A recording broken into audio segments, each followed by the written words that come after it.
Hello everyone and welcome to another video. Now the problem with buying a used pre-built PC is that you can't always be sure what the full specs are, especially if the person you're buying off isn't very knowledgeable when it comes to computer hardware, and that's totally fine, but it can be risky for the end user.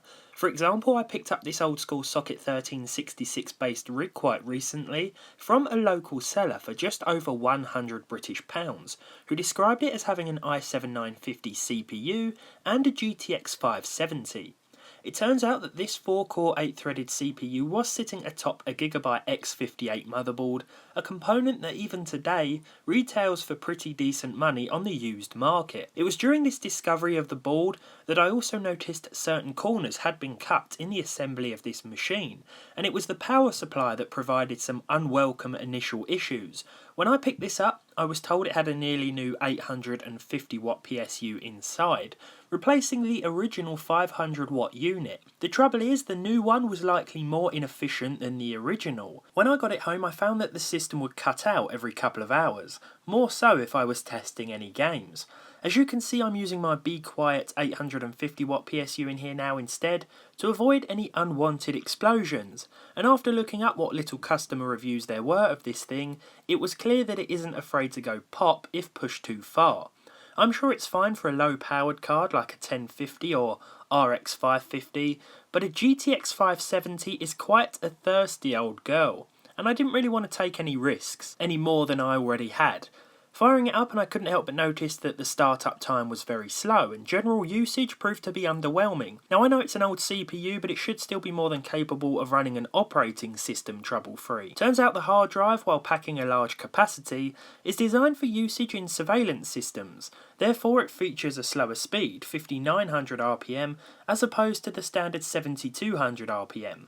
This was probably used as it cost less, so it's likely the majority of this build budget was blown on the CPU and motherboard by whoever put it together. When it comes to modern gaming performance, this system will struggle, not because of the i7 but because of the Fermi-based GTX 570, support for which ended at driver version 399 point something a while back. The 1.2 gigs of memory doesn't help either. Still, this Epic Razor sticker should give us an extra 10 FPS boost in games, right? Right?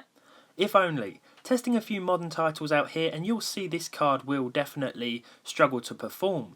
I really like these older Fermi cards, but they just don't make much sense anymore in terms of actually buying and using one on a daily basis. You might get away with decent frame rates at lower resolutions, but a solid 30 FPS is going to be pretty hard to come by in some instances. To me, the i7-950 though is the real star of the show here. But again, probably wouldn't appeal to many these days when you consider the high price of some of the 1366 boards on the market. But there are certainly cheap ones to be had out there, don't get me wrong. Because of that factor though, I feel I have to show you how well the processor holds up when paired with my 1070, because the results might surprise you. That sentence sounded very much like clickbait, but honestly it was quite pleasing how well things turned out. In Cinebench R15, the i7-950 score is far from impressive, achieving just 489 in the multi-threaded performance test.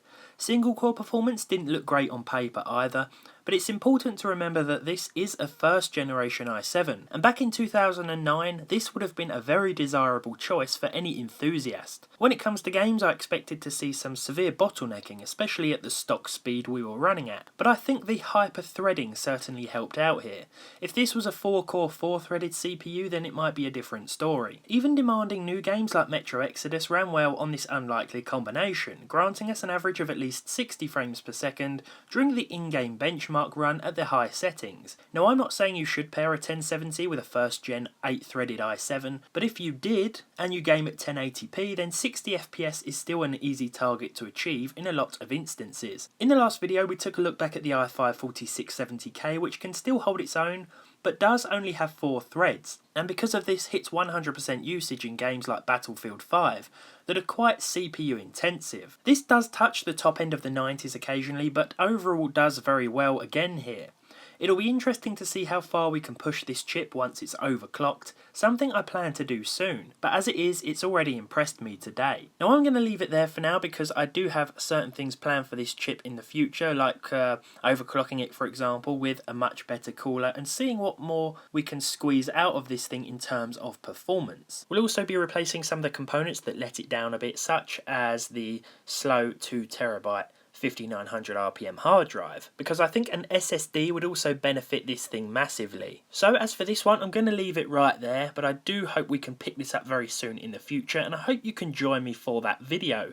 As for now though, if you like this video, be sure to leave a like on it. If you didn't, leave a dislike on it. Subscribe to the channel if you haven't done so already. Let me know if you run with one of these in your system, or perhaps another first generation chip from Intel's i5, i7 or even i3 range, and hopefully I'll see you all in the next one.